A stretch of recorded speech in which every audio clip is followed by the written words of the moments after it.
Welcome to our 47th annual conference of the Canada-United States Law Institute. I'm Steve Petrus, the U.S. National Director. It's a pleasure to welcome you to our second year in a row where we're back in person. You know, that's always a good thing.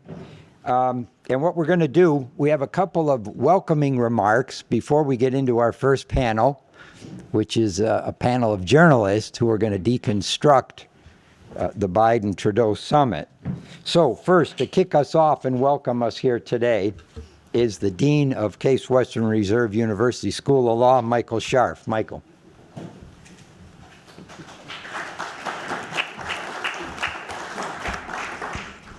Thank you, Steve, and hello, everybody.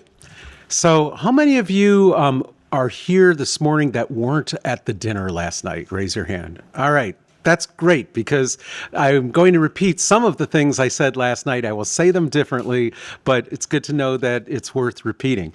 So I am, as Steve said, Michael Scharf. I'm the co-dean of the law school. I've had this position for 10 years.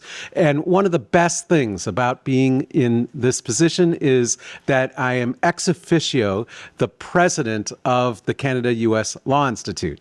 And during the last 10 years in that position, I have been excited to get to know so many wonderful people that come to these conferences, the board members that make these conferences work, the sponsors that are able to give us the support in order to do these conferences.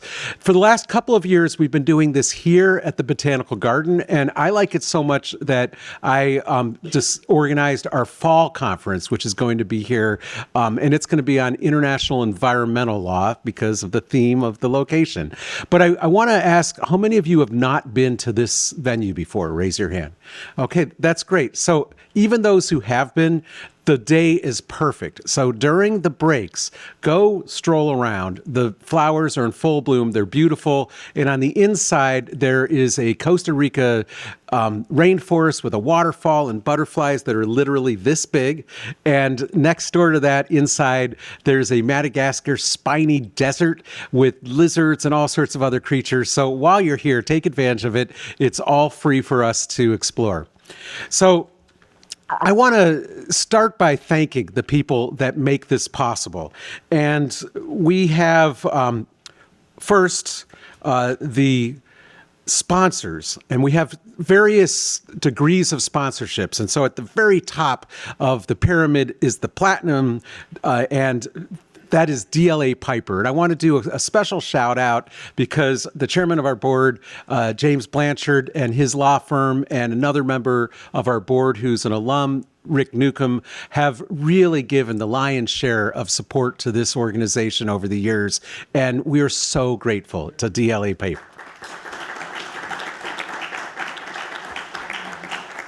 Now, close behind them are the gold sponsors, and we have Cleveland Cliffs, the government of Canada through its Consul General in Detroit. And we have the bronze sponsors, Formica Corporation, Barrendon America, Ontario Power Generation, the government of Quebec through its representative office in Chicago, and the law firm of Taft, Stettinius, and Hollister. And then we have community partners. We have the Greater Cleveland International Lawyers Group, the Cleveland Council on World Affairs, the Council of the Great Lakes Region, and the Wilson Center through its Canadian Institute. We also have the Northern Ohio District Export Council and Ohio Aerospace Institute. Our board is made up of the following people. So I mentioned Jim Blanchard. We also have James Peterson, the Canadian co-chair, Erica Chamberlain, the Canadian president, Richard Newcomb, Lawrence Herman, Peter McKay, Diane Francis, Martha Hall Finley, Selma Lussenberg, Jim Graham, Raul Rosada, and Chris Sands. And if I just named you and you're here, can you stand up for a second? Because we really do want to recognize you. So. And then we have the officers of the Institute who work tirelessly to make these conferences and our experts meetings work. So Caius Comedy up at the Canadian National Director across the lake, Steve Petrus, who is our MC today, the Managing Director, Stephen Paley, the Program Director, and Eric Seiler, our Program coordinator. And so last night I had the fun of premiering a video that the board asked us to prepare. And the idea of this video was for us to have a 2-minute thing that we would have on our website and that we would be able to give to sponsors and others to just tell them what is CUSLI, the Canada-U.S. Law Institute. And when we put this together, and I mentioned this last night, it was written by Ted and Stephen and Steve, and I helped edit it. And then I said, all right, well, who are we going to get to do the narration? Like someone really big, James Earl Jones or something. And they said, well, you know, our budget's limited. You have a radio show, just do your radio voice, Michael. So we put it together, and you know what? It was so successful that last night there was a frenzy of excitement. No, I'm overselling it. But please, without further ado, check out our new video. Founded in 1976, the Canada-United States Law Institute, CUSLI, was the first academic organization designed to explore legal and policy issues affecting the Canada-U.S. relationship. CUSLI is jointly administered by Case Western Reserve University School of Law and the Faculty of Law at the University of Western Ontario. For over 45 years, CUSLI has supported the mission of addressing law and policy issues confronting the Canada-United States relationship via student and faculty exchange programs, publishing the Canada-United States Law Journal, sponsoring student competitions, promoting bilateral academic inquiry, and serving as a venue for exchange of ideas. CUSLI is proud to have hosted numerous prestigious academics, government officials, private practitioners, and business leaders at its annual conferences and experts meetings. CUSLI was the first organization to feature Supreme Court justices from both the United States and Canada at a conference.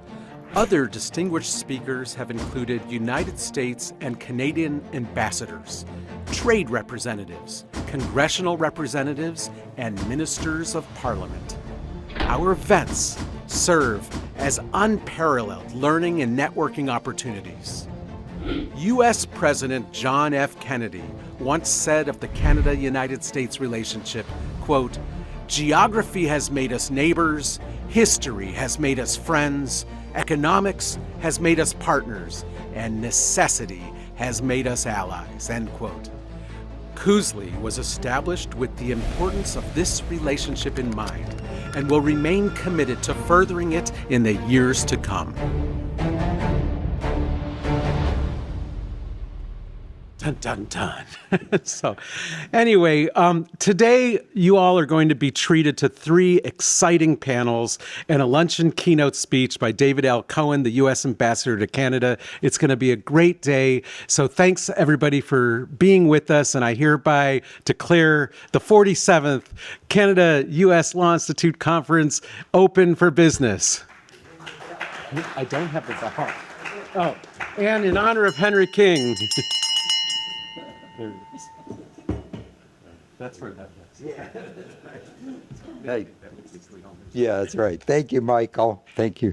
All right, our next event this morning is we're going to hear some welcoming remarks from the Consul General of Canada in Detroit. And here to introduce him virtually is our own Jim Peterson, our Canadian co-chair. Many of you know Jim. Jim's been a member of our executive committee. He's a well-known and respected international trade lawyer at Faskins in Toronto, and he is a former member of the Canadian Parliament and former Minister of International Trade for Canada. So, Jim, if you could introduce Colin. Stephen, thank you very much for that kind introduction. And I want to thank you and Michael Scharf and your team for the leadership you provided to CUSLI in putting together our 47th annual meeting, which is probably unparalleled in terms of its content and its longevity. Let me also mention someone who has been very instrumental in bringing Cooley to its current position. He's no longer with us, Dick Cunningham, and we all miss him so much. I also want to pay tribute to my executive member, leader, co-chair, James Blanchard. He had remarkable careers up until now and is still having them. As governor of Michigan, I heard of him through my brother, the Premier of Ontario, David Peterson. He and Jimmy got together and undertook some common business for Michigan and Ontario. I met him and had dinner at their place shortly after he came to Canada as the American ambassador. Now,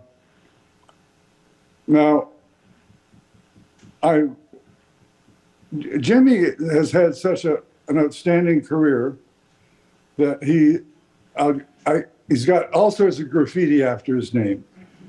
But he did receive from the Secretary of State, Warren Christopher, in the United States, the Foreign Affairs Award for Public Service. And this was followed by the University of Carleton in Ottawa, which declared that Jim Blanchard was one of the two best U.S. ambassadors to Canada in more than half a century. My biggest thank you to Jim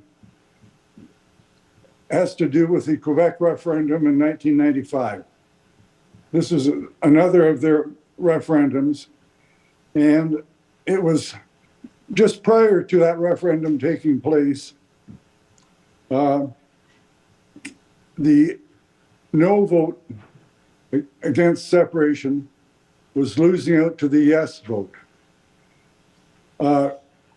It's the golden rule of diplomacy that the ambassador does not interfere with the politics of his host country. Jim Blanchard never read that rule and didn't know anything about it. He did something remarkable. He brought President Bill Clinton to Canada shortly before the vote, who spoke in Parliament and declared that the United States was particularly appreciative of the fact that Canada was their neighbor and that they were going to remain together as a strong, united country. When the vote was finally taken, the no vote won by 50.58%. It was a hair's breadth of losing Canada, but thanks to Jim and President Clinton, I think that's what caused us to win that vote. Now, let me also say this in starting out that I wish I could have been with you in person today, but my wife, Heather, has bad arthritis, and because of the medicine, an autoimmune deficiency.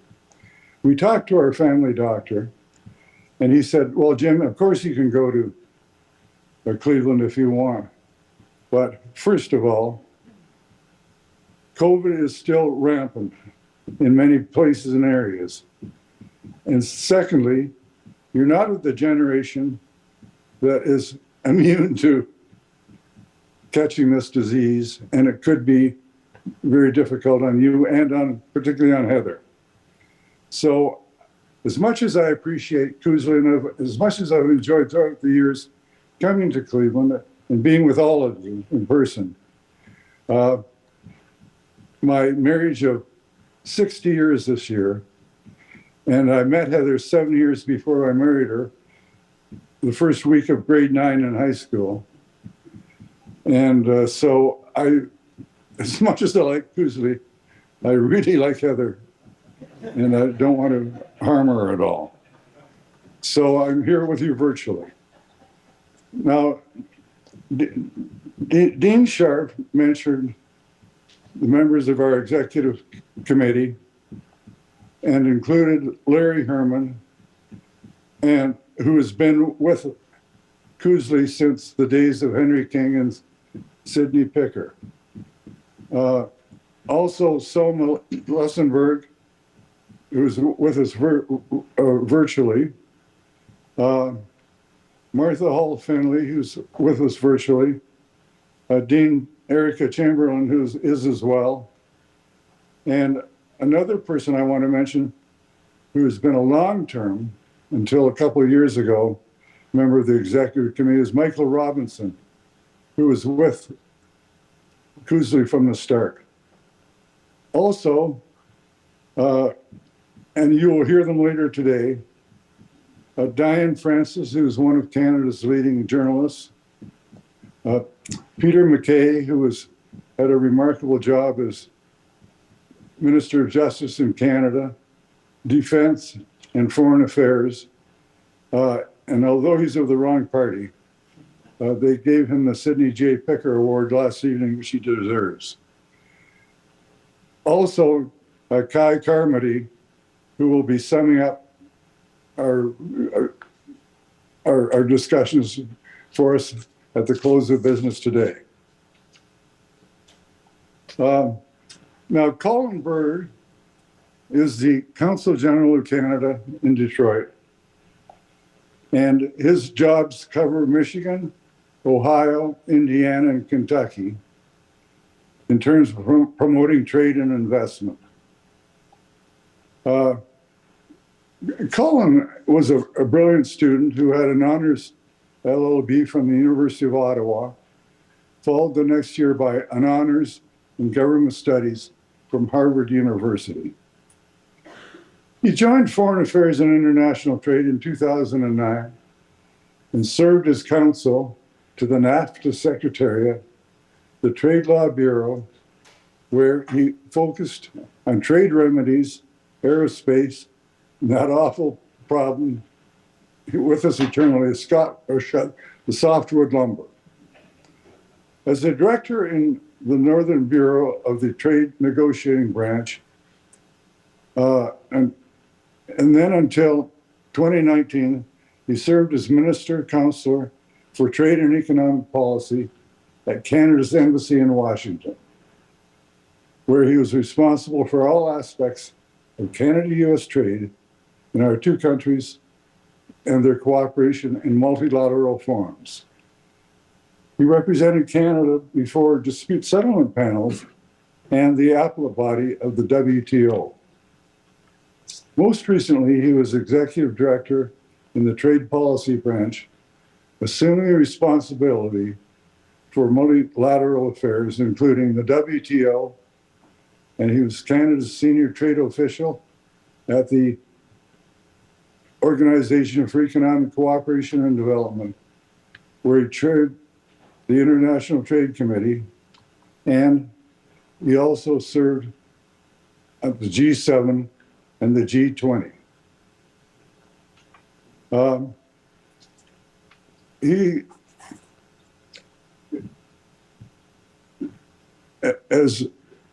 As was said earlier, the Foreign Affairs Department has been a huge supporter of Cooley through the years, and we have benefited greatly from that relationship. We are very fortunate to have Colin with us today to give the keynote address on behalf of Canada, and I call on him now.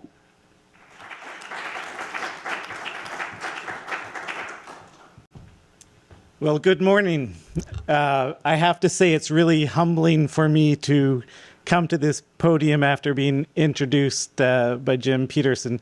Jim won't remember this, but the first cabinet minister I ever gave a briefing to as a first-year lawyer in the department was Jim. And he was as courteous then to a first-year lawyer as you see him on the screen today. And I remember that fondly. And I think what I was briefing him on at the time, which I still remember, was something that I dubbed at the time the Full Employment Act for Trade Lawyers, which I think thanks to Jim never saw the light of day. But I'm not sure if I was actually to do a vote in this room whether my view at the time that it should never see the light of day would actually win, given Kai, given a few other folks around the room here. But suffice it to say that for most of my career in the department, the Canada-U.S. relationship has really been at the center of my career trajectory. And it's through mentors like Jim that we really develop in these careers. I'd like to start really by saying thank you to Case Western Reserve for hosting us here today in this beautiful facility in these botanical gardens right on their campus here in beautiful Cleveland. As a bit of a personal note, my wife's parents met when they were at the medical school here a number of years ago and got married here. And so Case Western has played a bit of Cupid in my life. And I think they play Cupid to the Canada-U.S. relationship to a great extent through their sponsorship and hosting and being there for Cousely for so many years. And I'd really like to do a shout out to all of you who have made Cousely really the preeminent forum for those practitioners on the U.S. and Canada files to talk about what we do together to make really what I think is the most spectacular diplomatic relationship in the world, bar none, work sort of day in and day out. I don't think we can't minimize the importance of fora like this that bring together practitioners and students and lawyers from both sides of the border to talk about this particular relationship. And I think Steve Petrus, kudos for bringing us out of the pandemic and keeping this organization alive and relevant into the current moment. I was really honored to see my predecessor at the consulate, Joe Comartin, honored last night. That was he richly deserves the honor. I'm not Joe, but I want to make it clear to Cousely that you have a friend still in the Consulate General in Detroit. And you can count on us to be good sounding boards for you in thinking about how we can keep on telling the story of this particular fora going forward. We have a whole great set of speakers and panelists to hear from today. I'm not going to try to stand too much in the way of getting to them, but I did want to share a few of my own reflections on the theme that we have, stronger together, leadership for new challenges on economics and national security. I thought Ambassador Jacobson really kicked us off perfectly last night by really talking about the distinction between the broad alignment that we have and where we work together globally as Canada and the United States, and how getting that right is really what's at the core to dealing with all those very technical and challenging issues that a relationship of this size and magnitude involves. And I think you hit it right on the money in sort of distinguishing the importance of getting the broader geostrategic alignment that we share, putting that front and center in the relationship as the way of really putting both into context and hopefully resolving some of these intractable challenging issues that do crop up in this relationship. And as a former trade lawyer and former director on the softwood lumber file, I know what I'm talking about, I guess is what I'd say. But I think, there are certainly times in this relationship where our approaches and our diagnoses of issues diverge somewhat, where there are real differences in priorities, not enough focus on what we share globally. This is not one of those times. And just reflecting on my own experience of the last year or so, really since the invasion of Ukraine by Russia. So I was, in my last job before I was appointed Consul General, as Jim was saying, I was doing the multilateral trade files. And so accompanying Minister Ng when we were at APEC or at OECD or at the G7 and G20. And I've never been more proud of what Canada and the United States are doing together to confront a real challenge to world security. And what, I think all of us were a little bit shocked at how quickly sanctions were put in place, how quickly we could do things like remove most favored nation status for Russia. But that's what happens when you are aligned on a serious issue of how you view the world, how you view the threats to the world, and how you value each other as allies. And the way that Canada and the United States have interacted over the last year in multilateral contexts, bilaterally, and in support of Ukraine, I think does credit to us both as nations who really try to live out our values in the world. There was some talk last night about, are we aligned on China? I think all you have to do is look at Canada's Indo-Pacific strategy that was released in the fall to see that there is a fundamental coming together in terms of the challenges and opportunities that Canada and the United States face with our Indo-Pacific partners and with our relationship with China. And I think Ambassador Jacobson made that point as well yesterday. If you look at what we did on the pandemic together, it was truly a practical way of addressing a public health emergency while keeping trade flowing. And we did that spectacularly well together in very trying circumstances.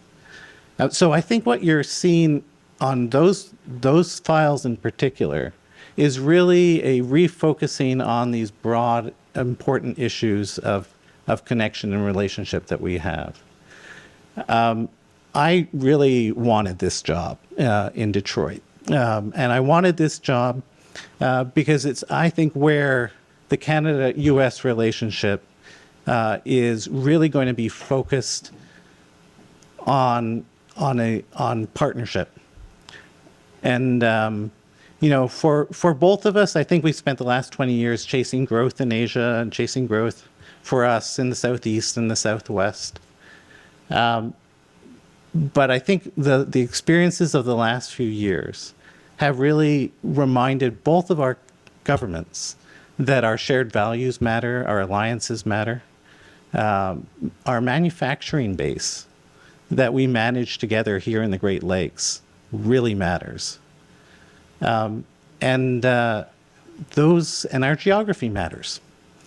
And so I think there has been a repositioning on both sides of the border to really reflect on how we can reboot our economy here in the Midwest, in particular, Ontario and Quebec, to face the challenges and the opportunities of the transition on the energy side, to address the climate change issues that both of our governments are seeing very much through a similar lens these days. So on whether you're looking at climate change, whether you're looking at the reboot on manufacturing, whether you're looking at Ukraine, Russia, whether you're looking at China, I have never in my career as a diplomat seen Canada and the United States at that broad level of diagnosis of what the world needs, being more in a similar place. And so I'm going to leave it to the rest of the panel to talk about how that then moves us forward to address the challenges we face. But I think we're in a very good spot to begin it. Thank you.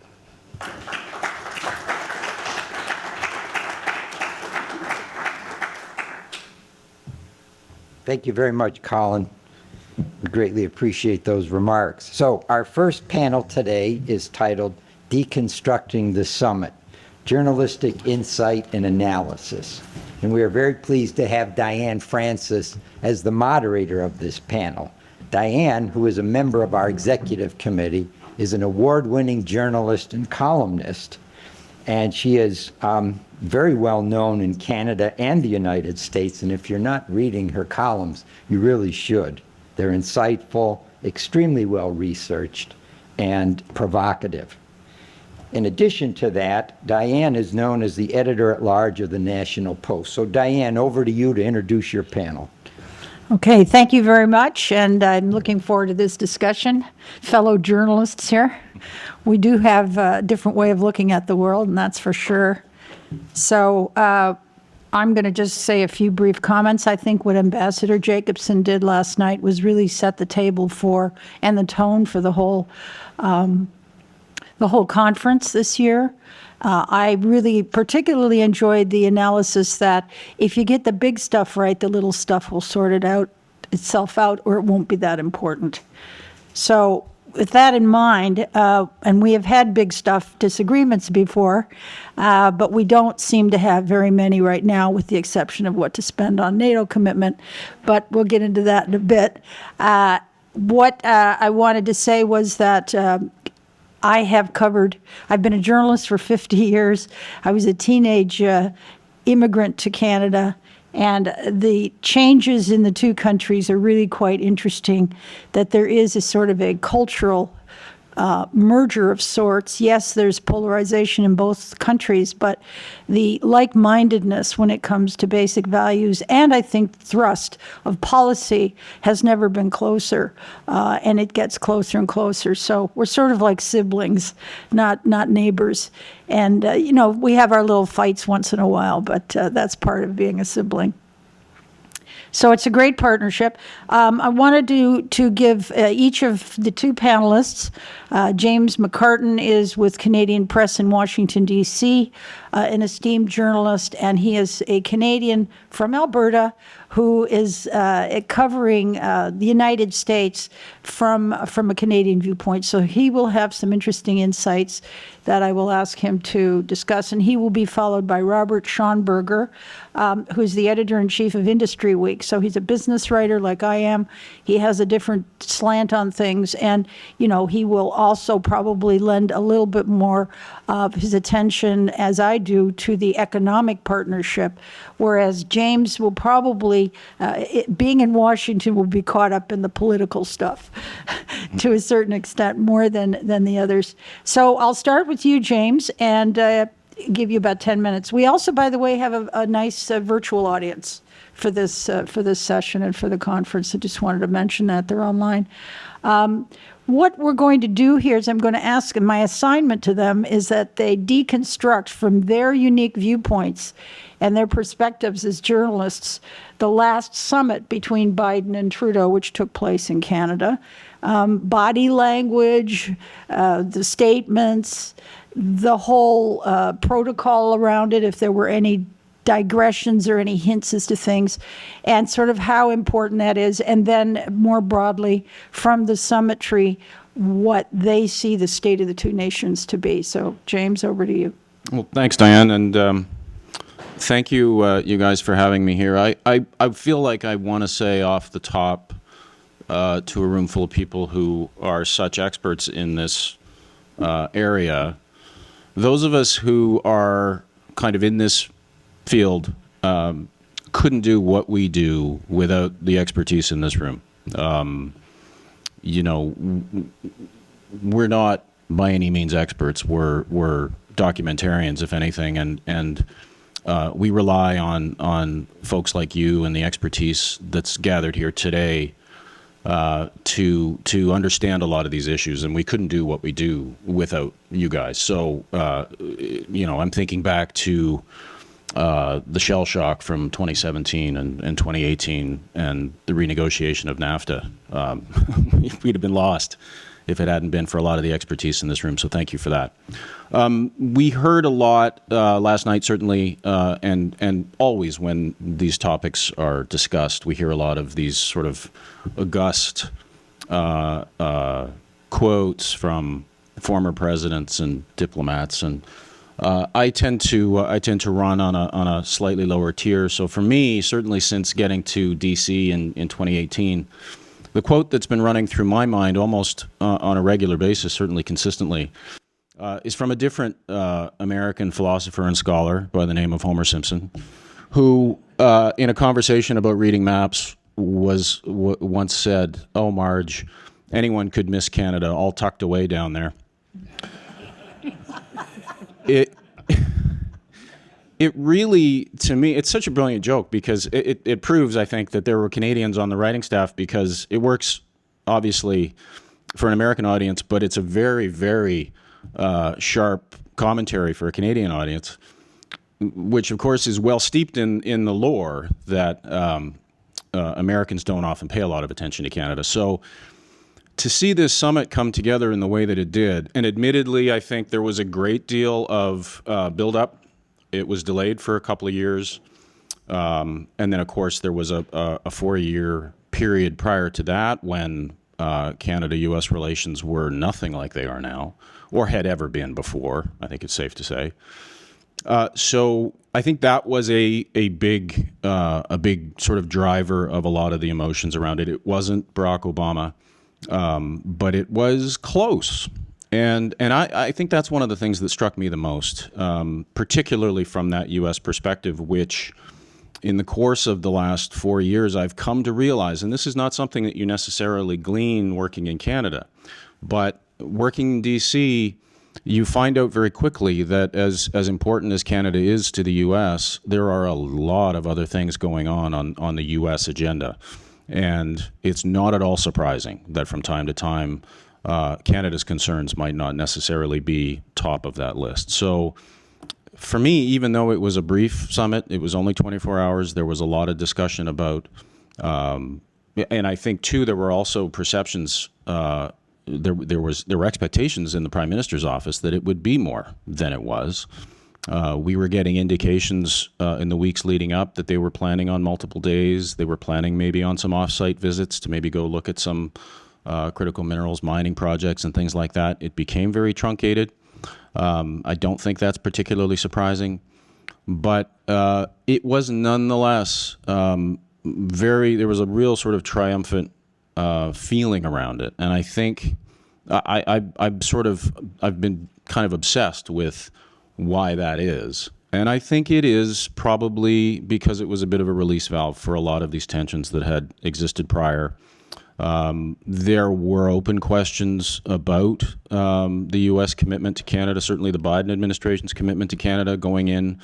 Day one, of course, we had the Keystone XL decision. There have been lingering issues around a number of different files, certainly energy files. Line 5 comes to mind.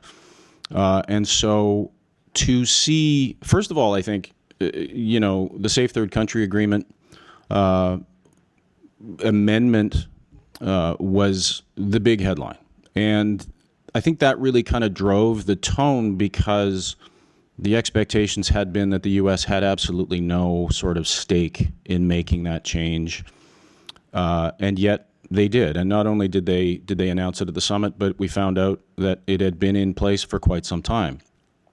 So that to me was an indication that for at least this 24-hour period, Canada had a certain amount of muscle. Canada had some pull in this relationship because it is always framed as Canada sort of on the American doorstep looking for things and hoping that the door gets opened and getting in and all of that type of thing. This felt a lot like, for at least that period of time, the U.S. was allowing this pivot to take place, where a lot of Canada's needs and desires would be addressed, which I thought was striking. And I do think that a lot of that has to do with a kind of a cross-administration perception, even 2 years after the fact, 2 years after the president's inauguration, that they were still doing cleanup. They were still trying to rehabilitate Canada-U.S. relations, rehabilitate U.S. relations with countries all around the world as a result of the previous 4 years. So I think it has to be looked at through that lens. I think we have to temper our excitement a little bit about it. But really across the board, there were very few indications that Canada wasn't getting a lot of what it needed. And I think we all understand that the Safe Third Country Agreement, the amendments that were made there, for those who maybe don't understand, now that agreement extends across the border. It doesn't simply apply at ports of entry. So anybody who is trying to cross between those ports of entry and claim asylum in either country will be sent back. It was an enormous political victory for the Prime Minister, but one that I think had been in the works for a while, that we know that it had been in the works for a while. And I think part two of this summit was that it was engineered as a big political win for the Prime Minister.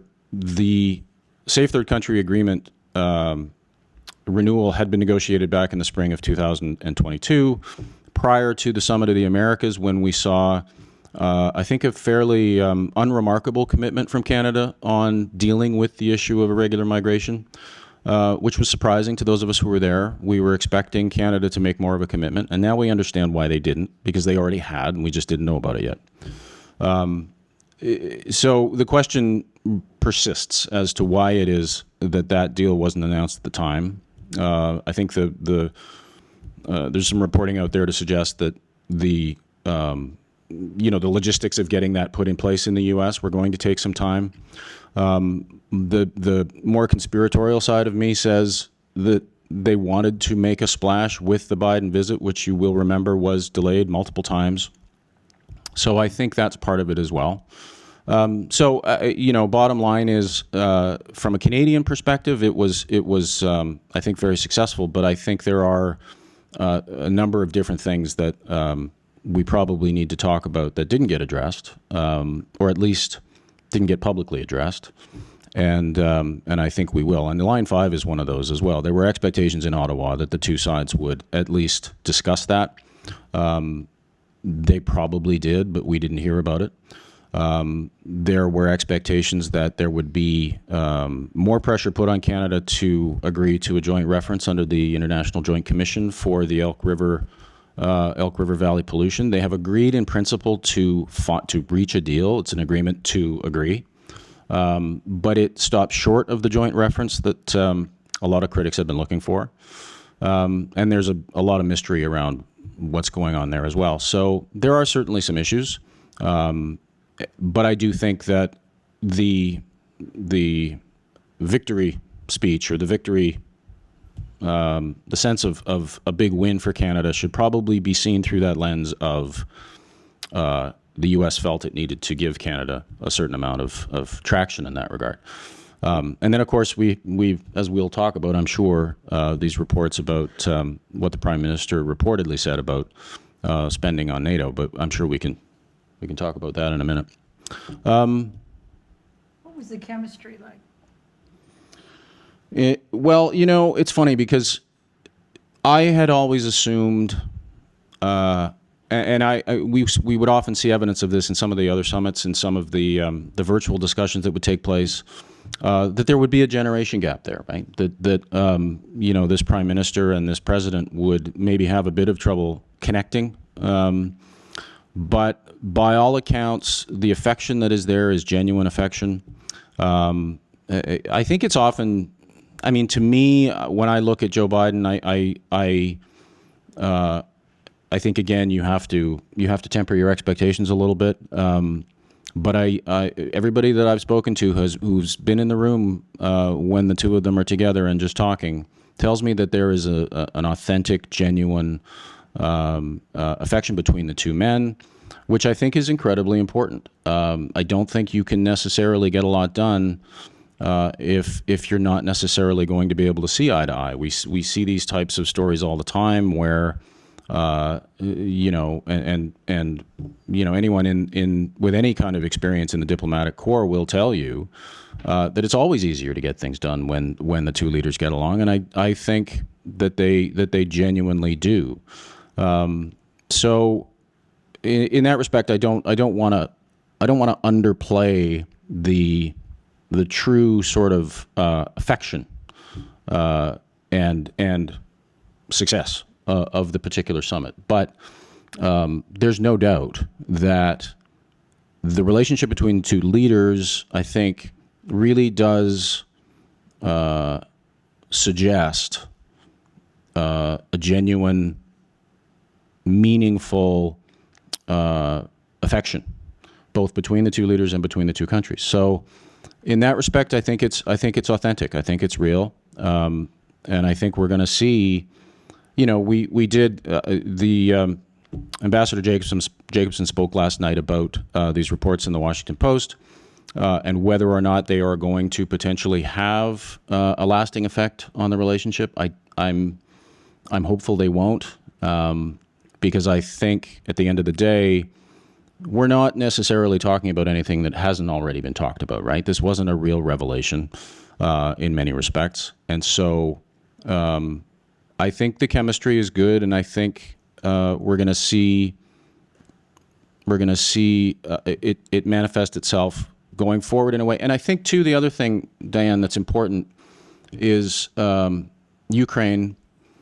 The fact that it almost felt like the war in Ukraine was a pivot point, right? It really, I think, when Canada was able to demonstrate its solidarity with the U.S., it felt like everything changed after that. It felt like a lot of the issues sort of went away. They all kind of disappeared. Everybody was focused on this one collective goal, and it put everything else in perspective.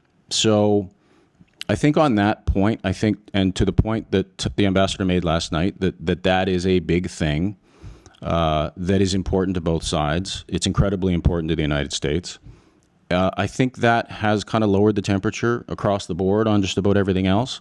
And so, in that sense, I almost feel like it's a sort of a bit of a panacea for a lot of these issues. It's made everybody understand that maybe we don't need to have these fights, and as long as we can kind of keep this coalition together, we're going to be okay. Which is why the NATO spending story is so significant, right? As the ambassador pointed out, it does have the potential down the road to erode what is already, I think, pretty fragile public support for the idea of multilateral, multinational operations overseas. Regardless of who's involved and regardless of what the stakes are, there is still a strong sentiment in this country that they don't want to do it anymore. And I think that's the biggest danger. And so it'll be interesting to see how that plays out. That's excellent. Very interesting. We'll revisit some of those in a bit. And Robert, you talk about the summit. You can talk about it from an economic, business, Buy America viewpoint, or any other viewpoint you want. Over to you. Great. Well, thank you for inviting me today. Just a little bit of background. I've been here in the Cleveland area for about 16 years with a plain dealer for most of that, and then past year and a half or 2 years roughly have been with Industry Week. I was the automotive reporter here in Cleveland for most of that time. So most of my understanding of the U.S.-Canadian relationship comes through Windsor, through that wonderful relationship. It's the ongoing joke. Anyone who spends any time in Detroit knows the Journey song is a lie. There is no such thing as South Detroit. That is Windsor. That is the only place where you can go south from the United States into Canada. So it's a wonderful relationship, and that corridor from Windsor all the way to Toronto is littered with car plants and supplier plants. I found it fascinating that Cleveland Cliffs is one of the primary sponsors today, because they kind of represent the old, very historical model of Great Lakes U.S.-Canadian economic relationships. You would mine iron ore in Canada, send it down to the U.S., treat it, turn it into steel, and send it around the country. it's also representative of how much that relationship has changed. The work that Cleveland-Cliffs is doing in Canada right now is no longer just mineral extraction. It is compacting the iron into much more usable forms. It is a very high-tech operation, one of the most expensive operations anyone's put into the steel industry in the past 50 years. Happened about 3 years ago through Cleveland-Cliffs up in Canada.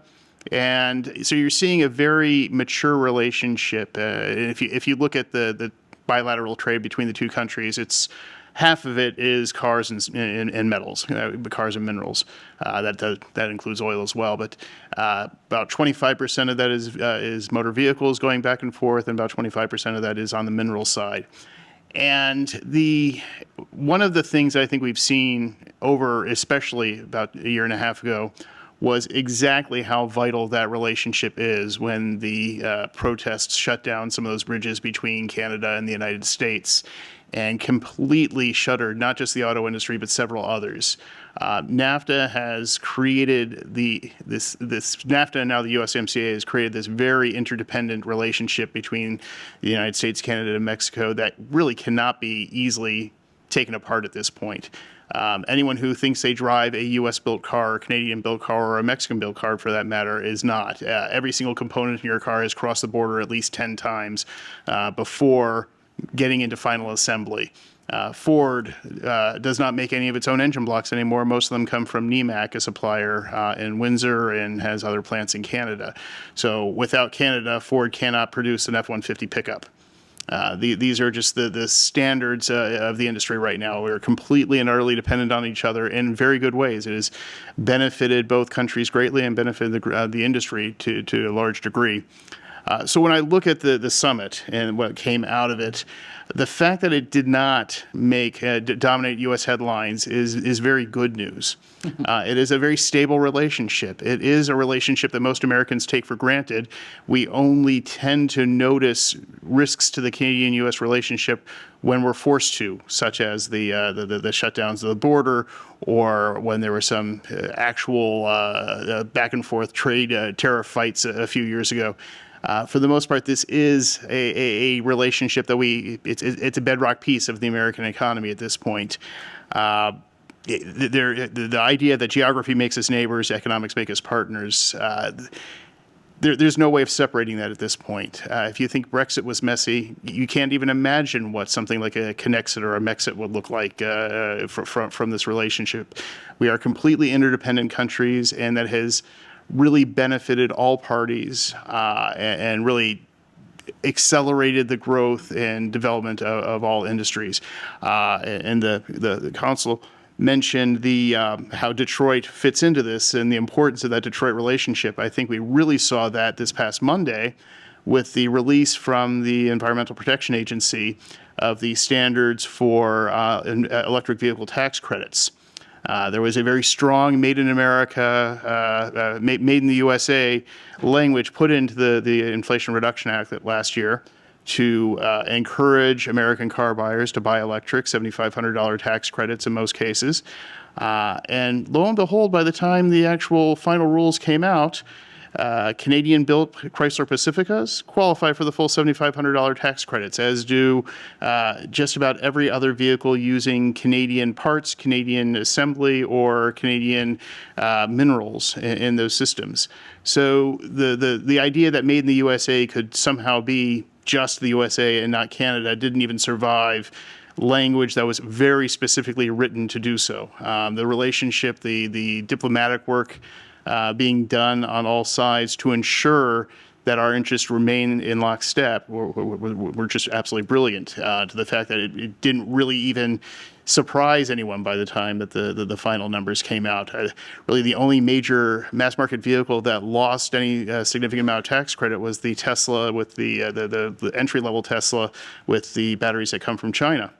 And even that one will likely get a full tax credit later this year when they make some changes to sourcing on that. So when we look at how closely tied these countries are, where they go, where we're heading going forward, I see nothing but a tightening of this relationship. We're seeing a big retrenchment in American industry to onshoring, to moving things back from Asia into the United States, because the COVID supply chain disruptions really proved exactly how vulnerable we are. But that is not a retrenchment back into a few cities within the United States. It is to North America. Some of the biggest beneficiaries have been Canada and Mexico from that movement.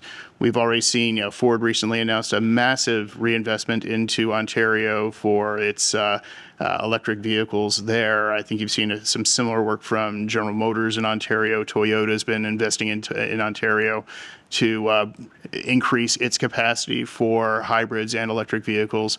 So if we were really seeing a more isolationist United States, that is not, clearly does not apply to our neighbors to the north. So that's my main sense, is that we still have a very stable relationship, and a relationship that continues to only become more tightly entwined. I have not seen a single major industrial investment in the past 4 or 5 years that did not have some benefit to Canada. And we're very much seeing that in the electrical vehicle transition that we're having in the United States. Some of the major supply chemical agreements with Canadian suppliers have shown the value of that, the lithium production, some of the rare earth mineral production. The United States is really relying on Canada to wean itself off of Asian supplies and to shorten the supply chains, to lower the cost of producing things by working more closely with our geographic neighbors. Interesting. So were there any business headlines at all that came out of the summit, that arose from the summit?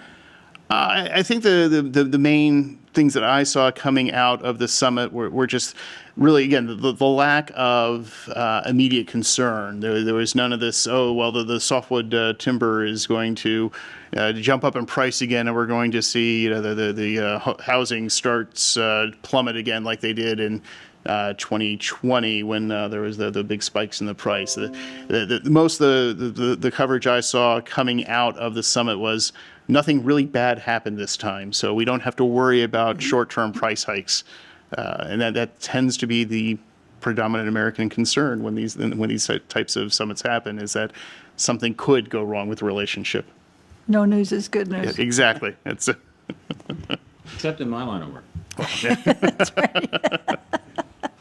No news is unemployment.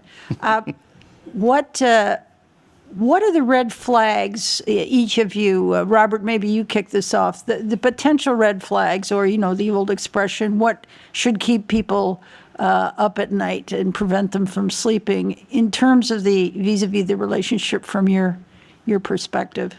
Yeah, I think probably the biggest red flag I see going on right now is the Canadians getting involved in American politics and vice versa. And by this I mean, in 2021, for the first time ever, I saw Canadian flags flying around this country in a way that was a protest.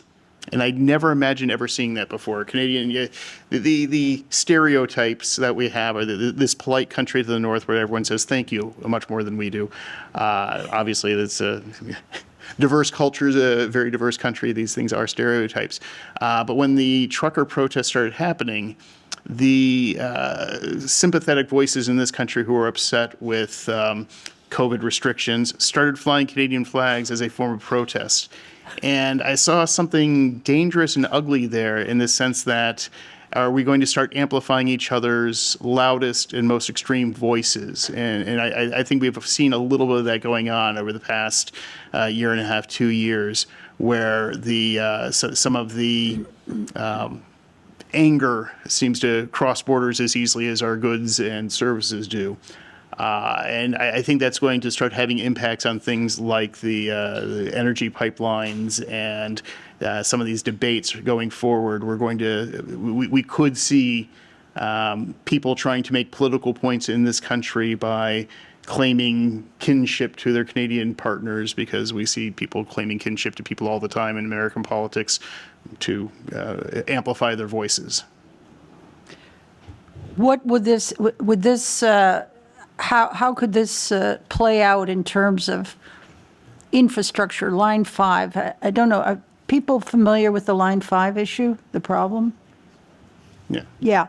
Line 5 is the fact that Canadian oil and gas that is from Alberta for the most part and Saskatchewan is sold mostly to the United States, but also sold across Canada via U.S. territory.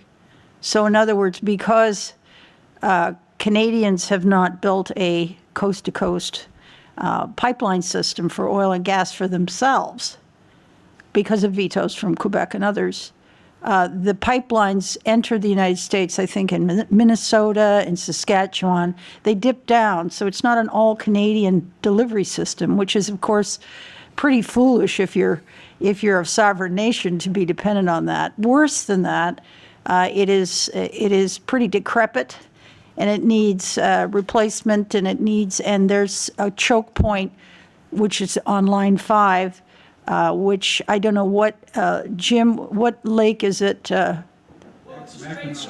Straits of Mackinac.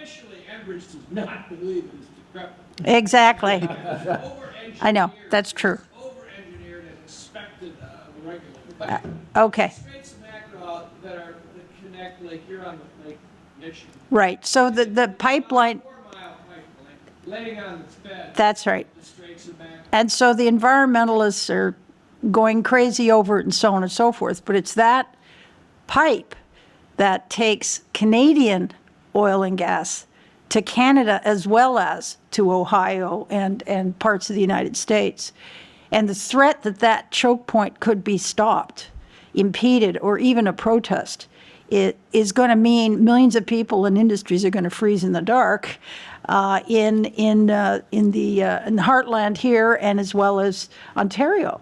And so that's on us because we haven't had the political smarts to keep a pipeline carrying important products like that inside our country and have it run properly without dipsy-doodling around like this. And so that is an extreme concern. And it actually is the line that props up Canada's petrochemical industry in Sarnia completely, as well as heats our homes. And so this is an area that I think it's fine now. It works okay, but this could be, I think, a real problem going forward, particularly also since, and I wanted you to comment on it, and I've written a lot about it, the extreme support by American environmentalist movements and foundations to sabotage and strand our oil sands and our oil industry. And that is another issue which is not political, but it's a concern when it comes to this too. And you know, so I'd like you both to comment on that. I want to add one. Yeah. It does supply, Line 5 does supply home heating for almost all of northern Michigan. So if you have a Get a Q&A mic to you for the area. Thank you, everybody. Okay. Anyway, it's home heating, northern, Home heating and petrochemicals. it provides energy for All the Ohio. propane and. It's not just Canada, it's Michigan, it is Ontario, but it's also Ohio. It's- Exactly. Sure. It's pretty vital, and, you know, unofficially, our government has said if that shuts down, unofficially, our government has said if that line shuts down, it would have catastrophic effects on energy supply, both in Michigan and the Midwest, as well as Canada.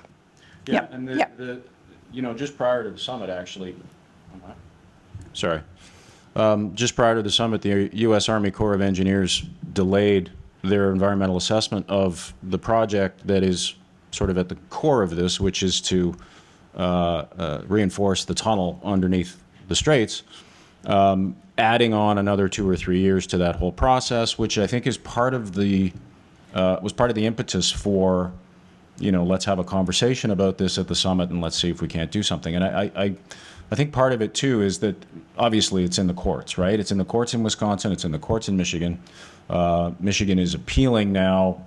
It's rather esoteric, but they are appealing a component of the case in the hopes of getting it back into state court, where they feel like they have a better chance of winning than they would in federal court. So it's turning into a real sort of snafu. The line is still running, as you point out, Diane, but it is nonetheless one of those things that I think hangs over certainly the energy relationship.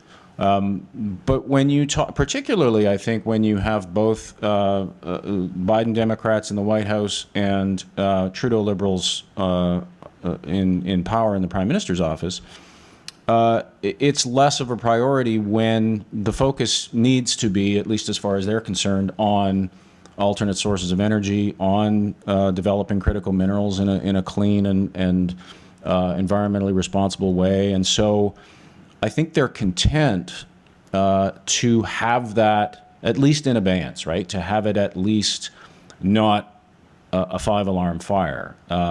Just going to kick it down the road, kick Well, the can down the road. I don't know that they have a choice at this point, right? Yeah. It's We're kind of talking being about it's as much- rolling down the hill. We're talking about as much oil every day as Iran exports. So It's enormous. Here's an issue where pragmatism tends to eventually win out.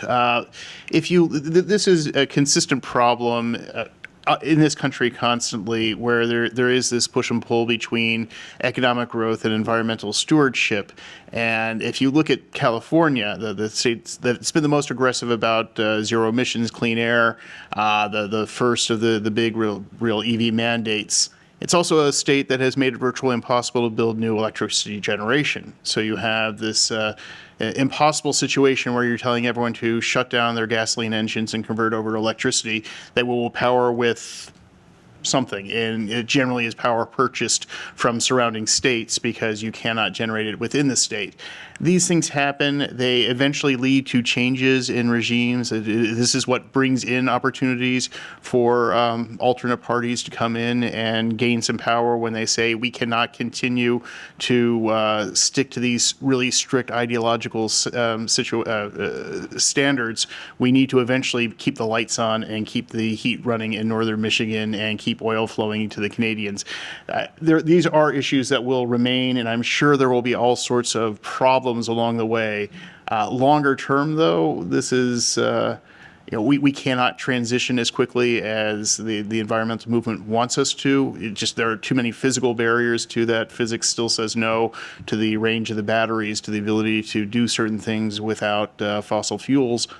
And so we're going to have to come to workarounds and arrangements. I am concerned in the short term that there will be some sort of decision that will create a lot of furor, but that's, you look at an example more recently with the rail strikes in the United States. The unions had everything on their side until the federal government overrode all their rights to say, it's time to get this done because we can't shut down the entire intermodal surface rail system in the country over the questions about how many people need to be on a work crew.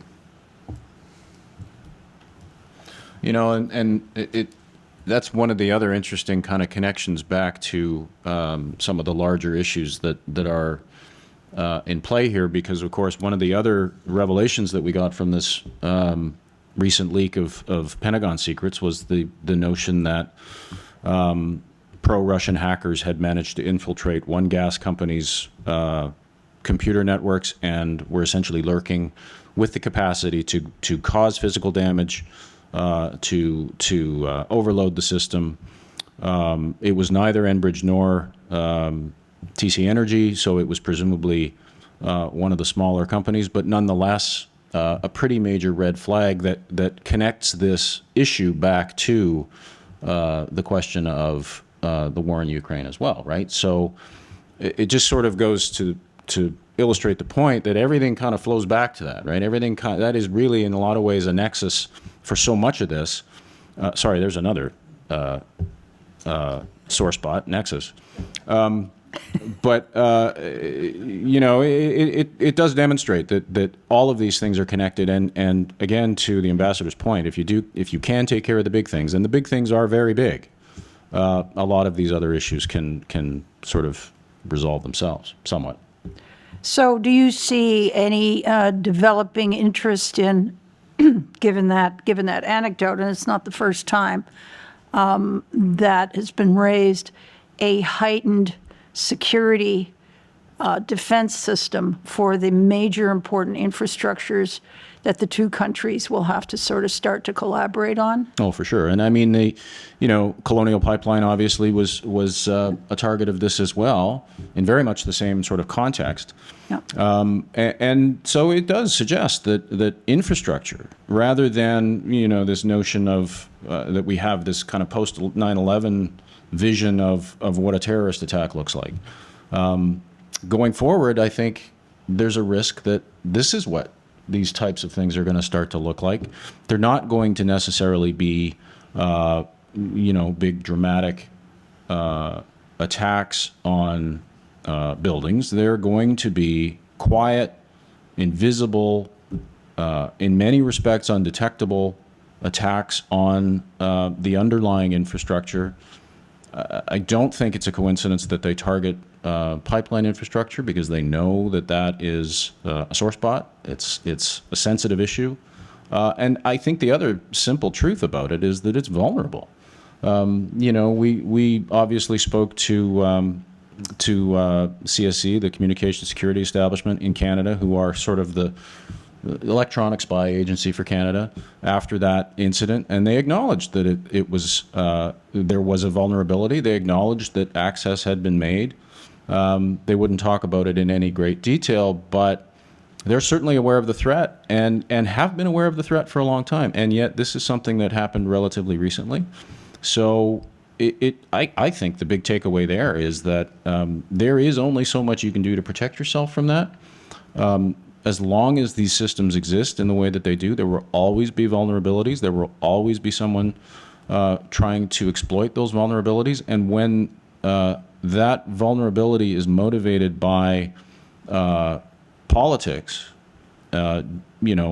undermining these geopolitical relationships to the gain, to the benefit of someone like Vladimir Putin, it's an ever-present threat, and it's only going to continue. And there's only so much you can do to protect yourself from it. So that to me is one of the most alarming things that came out of that collection of leaks, was the fact that a hacker had been tasked with and successfully infiltrated the system and essentially sat there waiting for instructions. I mean, who's to say that isn't still going on right now? Yeah, and there have been, I think, 3 or 4 incidents of sabotage of power utility facilities in the United States by some group that calls itself, an anarchical environmental group.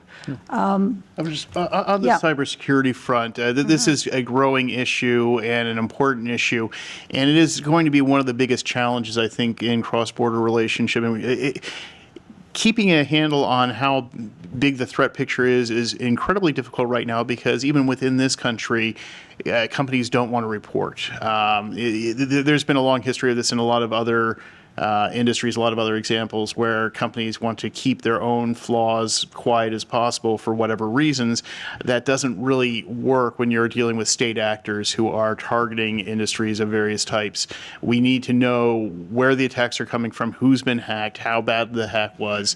And there have been some changes in U.S. law to really try to create that openness. Our friends out at Carnegie Mellon, the Search Center, are doing some really great work tracking the threats.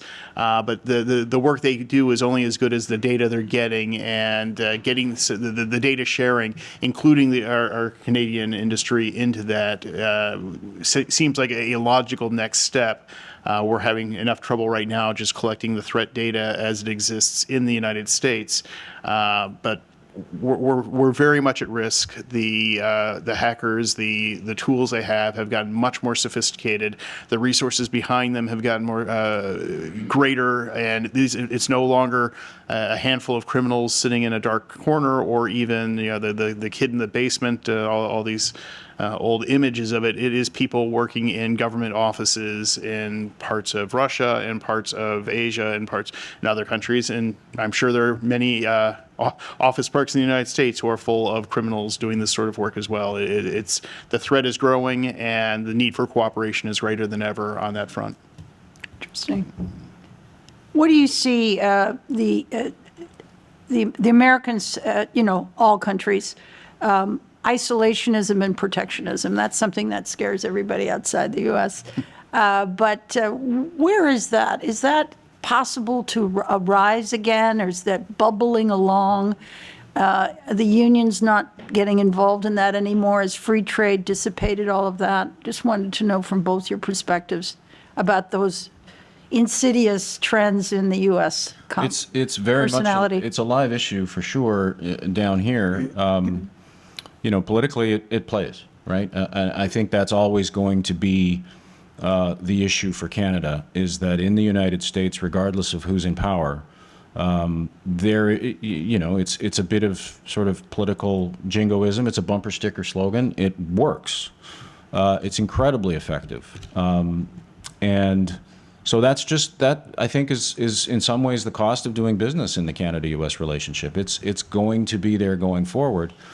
And so that's part of the reason why the diplomatic strategy in Canada is always about putting things in terms that the Americans will understand, i.e., you don't go into the room and say this is bad for Canada. You go into the room and you say this is bad for the U.S. because it's bad for Canada.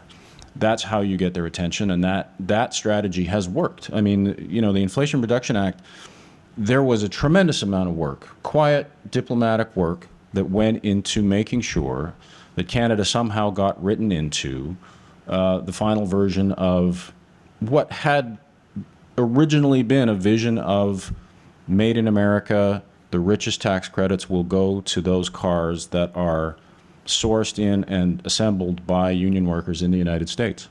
That's not just good politics for Joe Biden. It's also where Joe Biden comes from. It's his sort of philosophy.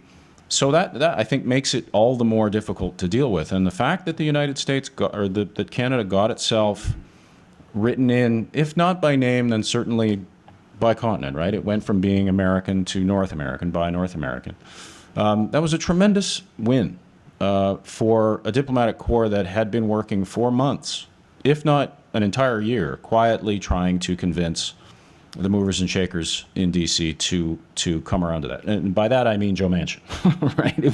It was in many respects a Joe Manchin construction, and so I think, and this does tend to be a democratic issue, right? It came up with Barack Obama. It's really not surprising in hindsight that it came up with Joe Biden. But I think depending on who ends up getting the Republican nomination, the Republicans too have learned that for them politically, it doesn't hurt to beat up on your neighbors and your supposed allies as well. So it's absolutely going to be, I think, a continuing issue. Friendshoring notwithstanding, and all of that. If it has political power, if it works to get people elected, it's always going to be around.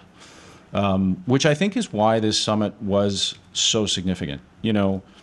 Prior to the meeting in Ottawa, most of the prime minister's FaceTime with the president came at some of these trilateral summits, right? We had a North American Leaders Summit in D.C. In 21, I think it was. And then, of course, we just recently had the one in Mexico. And I think the Mexican president, certainly in the last few weeks, has been demonstrating the dangers of what happens when your time with the president is also somewhat shared with the president of Mexico. He has been going off in the last few weeks on the U.S. in a way that it's that would never, Canada would never get the kind of oxygen that it got during just that 24-hour window, had that been a North American Leader Summit. And Lopez Obrador had been there with his, I was there in Mexico City for that news conference. I stood behind a camera for the 35 minutes that he answered a single question. It's a sight to behold. He can really pull the oxygen out of a room, and he's doing it now. He's Canada-U.S. or Mexico-U.S. relations are really taking a beating right now, and it's all because of him. And so that was just another sort of instance, I think, where the Canada-U.S. relationship was able to kind of pop out a bit, right? It was you could see it in some relief from the trilateral relationship, which just doesn't seem to have the same, the Canada's priorities with the U.S. are not the same as Mexico's priorities with the U.S. So I think that was important as well. It was a strictly So bilateral. they make us look good. One of the things that somebody said to me once when the original NAFTA was being negotiated, and I said, and it was an American, and he said, "What's going to be tricky because Mexico's a foreign country." I said, "Well, Canada is too." He says, "No, Canada's another country to us, not a foreign country." So there is a distinction there, and but there has been in Canadian history a bubbling way below the surface of anti-Americanism, which rears its ugly head occasionally, but not very often. Yeah, the question of do we see this arisal of isolationism again? We saw that a lot during the Trump years. That was a great talking point.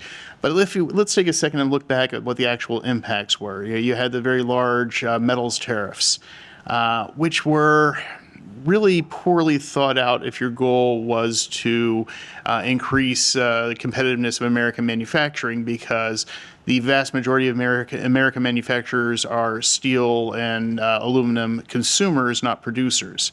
So we were favoring a very small number of manufacturers over a very large number of manufacturers. And what eventually happened was that only the cheapest commodity steel really became fully subject to the tariffs. The specialty metals that were coming mainly out of Canada were able to bypass most of those because there was not a U.S. supply. And so there was exceptions to almost every single use case other than the cheapest, mildest steel available. It did benefit a handful of companies. It did benefit a handful of steel and aluminum producers here in the U.S. But the overall impact was to raise prices for Toyota, General Motors, Whirlpool, all the appliance makers. So it didn't really benefit the American consumer at the end of the day. It was a feel-good moment because we're doing something, we're standing up to this trade order. But within a few years, you saw inflation on a lot of different goods that could be directly traced to those tariffs. So I think we're going to see a lot of these sorts of performative items where someone's going to make a grandstand that we are going to declare our economic independence from this or from that. But if you look at American industry, it is no longer an industry that can function entirely within its own borders. Ignoring even just the Canadian-Mexican relationship and as closely tied as that is, our supply chains are global. One of my favorite examples years ago when the Fukushima earthquake hit Japan, Ford could not produce black Mustangs for about a 6-month period. They have plenty of paint suppliers. They have plenty of paint suppliers in Pittsburgh, but a key pigment for that special black in the Mustang came only from one plant in Japan that was in that province that was almost completely destroyed by the earthquake. These are the sorts of things that happen constantly throughout all heavy industries right now. As much as we say that we're reshoring as much as we can right now, there will always be that critical material that will stop everything in its tracks on critical componentry. Boeing faces it, defense contractors face it. We cannot live entirely within our borders economically, and so as much as we will have these moments where we'll declare these and we'll have this policy, pragmatism is always going to have to bring us back to some new accord unless we're really looking to reshape our entire economy, the economy we've built over the past 40 years of international cooperation. This seems kind of off the wall, but I think this is a potential flashpoint. My understanding is that the Americans want Canada to figure out how to fix Haiti, and we don't do any stuff like that. I mean, our defense is so poorly outfitted and equipped. But is this going to snowball into a problem, because Haiti is a nightmare, and I get the impression that this is maybe part of the pressure from defense people in the United States saying, okay, you're not doing enough on NATO, now do something else. You know, it's interesting. That's an interesting aspect of it, that, you know, if Canada had an argument for not going into Haiti before this Washington Post report, the Prime Minister has reportedly sort of, I think, made it more difficult to make that case, right? The argument that Canada makes is that Canada doesn't have the military, the Canadian Armed Forces doesn't have the resources right now, given its mission in Latvia, which is a NATO mission that is sort of obliquely in support of what's going on in Ukraine. You know, they also are providing a tremendous amount of military support to Ukraine. When I say tremendous, I mean in a Canadian context, a tremendous amount of support. So that's the argument that they sort of use as the barrier to be able to say we can't do it. We would do it, but we can't do it. But nobody wants to go into Haiti, right? It is a quagmire waiting to happen. That's the general consensus. So it's a no-win assignment. I think, you know, Canada does have a certain amount of political capital there. Canada does have a certain sort of, there is a perception that if anybody could do it, Canada would be best positioned to do it because of its history there. You know, because of the Canadian or the Haitian diaspora French that language lives in Canada. Yeah. So I think it's I don't know that it's necessarily going to be a sticking point going forward. I don't think it's something the U.S. can necessarily insist on, but it is one of those things where, you know, the U.S. has a problem. It needs resolved. Who can help resolve it? And, you know, these types of relationships are always about that sort of quid pro quo. If you can help with X, we can help with Y. So what is it on the Y side of the ledger that Canada needs solved that isn't going to get solved because Canada couldn't step up to solve this other problem that the U.S. has? It's the old sort of business saw, right? Don't bring me problems, bring me solutions. And Canada's not in a position to bring that solution for whatever reason, which means that there's an opportunity cost to that, right? It means that down the road, somebody somewhere is not going to be able to do something that Canada might need to have happen. Yeah. But it is, you know, it takes us back to this question of defense spending. And you know, we talked a little bit about this last night in terms of that reporting. The story, those of you, I'm sure you've all seen it by now, but it is a laundry list of grievances, you might say, about Canada's military that have been out there for a very long time. They're all very familiar, except for the part in the story where the Prime Minister reportedly says privately to NATO, we're never going to be able to meet this 2% spending target.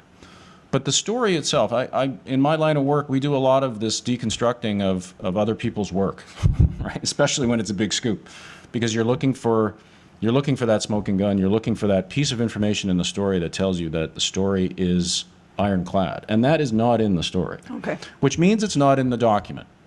Which means, to me at least, that the document is probably based on human intelligence that is interpretive, that is, you know, in some respects, it's sort of third hand. So we can't know at this point what it's based on, and I think what the rest of the sentence is. It reads to me like the Prime Minister may have said something else on top of what he said.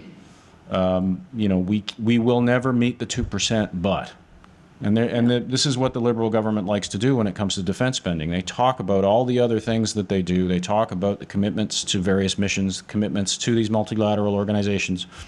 And those things are important. It's not necessarily all about money, is always the point that they make.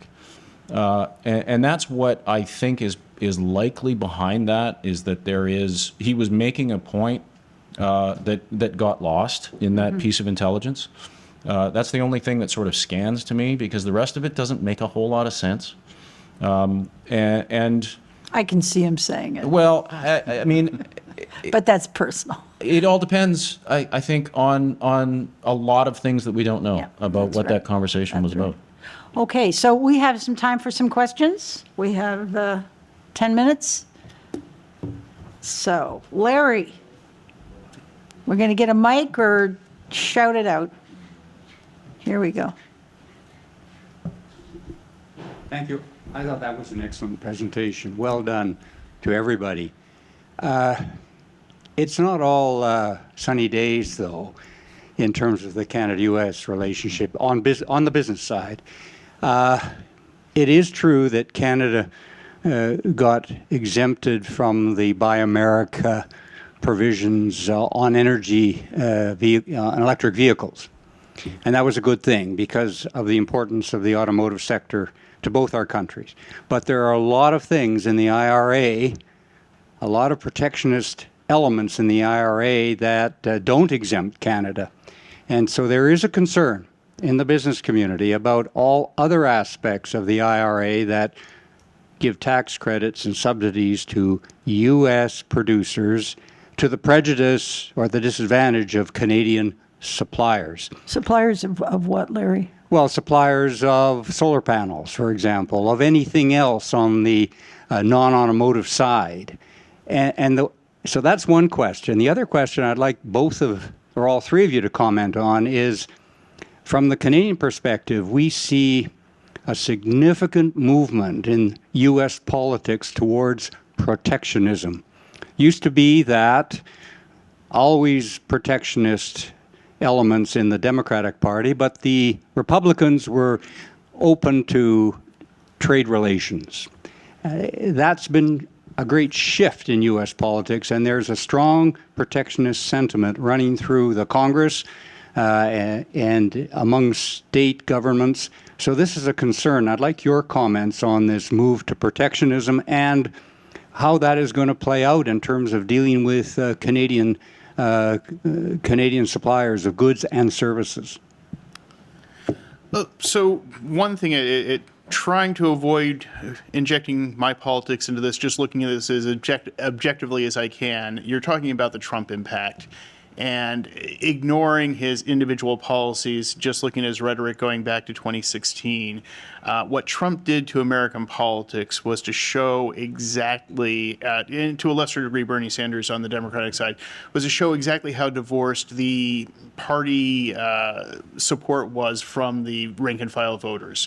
Trump tapped into a sense of disaffection amongst people that was not really being acknowledged by the George W. Bush-style Republican leadership. The party line on the Republican side for a very long time had been freedom for the world through free trade, pushing globalism as much as possible as a way of increasing our wealth at home and to lift up other countries. And that was what we learned in 2016 was exactly how unpopular those notions were with the voters who were supporting Republican candidates. And they showed that by rejecting every traditional candidate and selecting the one person who was sounding the loudest voice on the protectionist side. And so in the years since then, we have seen this rise, as you mentioned, of individual members of Congress, state houses, really adopting that sort of language. And I think it's still too early to know exactly how far the party is going to go in that direction and how far these policies are going to change, because almost every time that there is a real opportunity to drive out international trade and really focus on strongly protectionist policies, they either get watered down or diluted to the point where they're not as strident as what was talked about on the floor of Congress. How long will that stay? If we continue to see this very populist switch in the Republican Party, if that continues, that is a concern, that the country will move further and further in that direction. I think what we've seen in the past few elections, the election of Joe Biden and very much in the midterms, is that a lot of people are not really behind this idea of returning America to something that we think it was 60 years ago. There is a sense that the small d Democratic forces are really sensing that there was a risk of becoming something we don't want to be. And there's been some real strength building on that.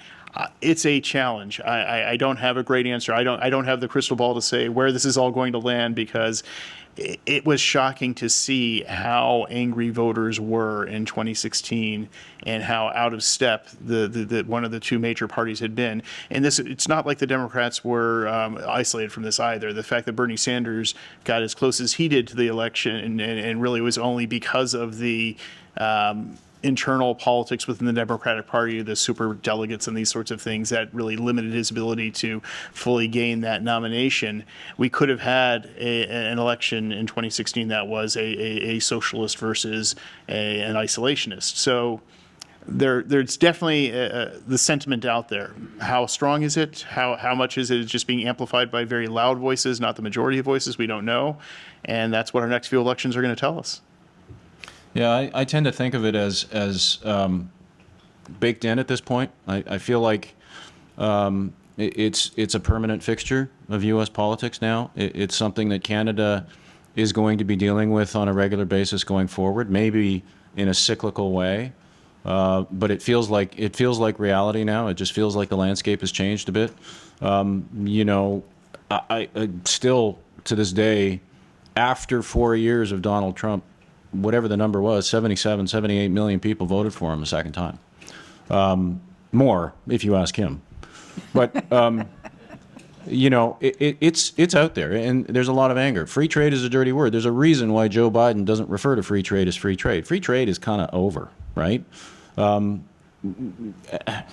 Canada talks about it a tremendous amount. Politically, it's great for them. The finance minister was in D.C. just last week, singing the praises of free trade, singing the praises of the Inflation Reduction Act, warning about the risk of a subsidy war. And then this morning we wake up to the news that Canada's prepared to spend upwards of $13 billion to match subsidies for Volkswagen that are in the Inflation Reduction Act. So, there is competition. These are, as much as we like to talk about friends, neighbors, and allies, we're also rivals. We're also competing for these dollars. And the protectionism aspect, I think, feeds into that a little bit. It's a bit maybe changing the game. But I think the biggest danger with protectionist sentiment is the rhetoric, because it trickles down. It may have an impact on corporate bottom lines. It may have an impact on which company and which country gets particular contracts. But I think the biggest danger is the impact it has on the body politic, because it is incredibly powerful. It is a message that sells in the United States. And Canada doesn't have that kind of power. It doesn't have that kind of pull to be able to convince, to be able to turn around and say, okay, well, we're gonna do you the way you're doing us, and it's not the way it works. And that's the problem in some respects with the relationship, is it's economically kind of out of whack because we're a tenth of the size, and that I think informs it going forward, and that it's always going to be part of the calculation. One more question, quick one.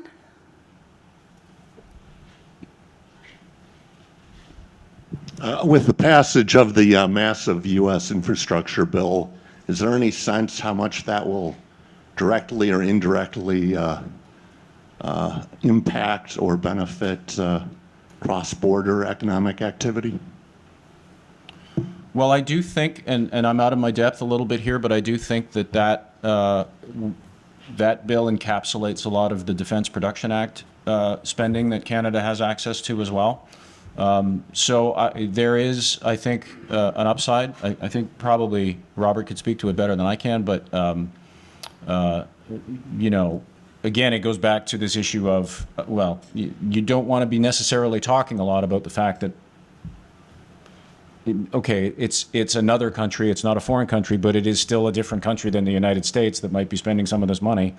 I think they have to be careful. But I do think, and I don't have the dollar figures, but I do think that the infrastructure bill has some potential for Canada there, particularly under the DPA. But I don't know, maybe Robert can speak to that a bit better. I would think the indirect impacts are going to be fairly large for all of North America. Again, the infrastructure spending is coming at the same time as this exposure of the weakness of our supply chains that is really encouraging a lot of companies to pull in a little closer to home. Actually, I think the country that's probably going to benefit the most from that trend will be Mexico, because people are not going to want to go back to Canadian and U.S. wages. They're still going to want a break on the labor costs, but that will, the more work done in Mexico, let's say just automotive supply work, the more work there will be for Canadian and American companies. Just a quick example here, Mexico does not do very many tool manufacturing. If you're making a plastic part, the tool and die work is almost entirely done in Canada and the U.S. because of certain labor laws in Canada and certain labor laws in Mexico that make it prohibitively expensive to do some of that specialty work there. So every time a Mexican plant gets a big order for dashboards for the next Toyota Camry, there is work that's coming into Ohio and Ontario. So anything that shores up North American production will be beneficial to all three countries. It will be indirect and it will not be evenly shared. I still think Mexico is going to get the lion's share of this investment coming back in, but it should lift all three countries. Okay, well, that's a wrap. Thank you very much for being, that was a terrific panel, gentlemen. You did a great job. Thank you.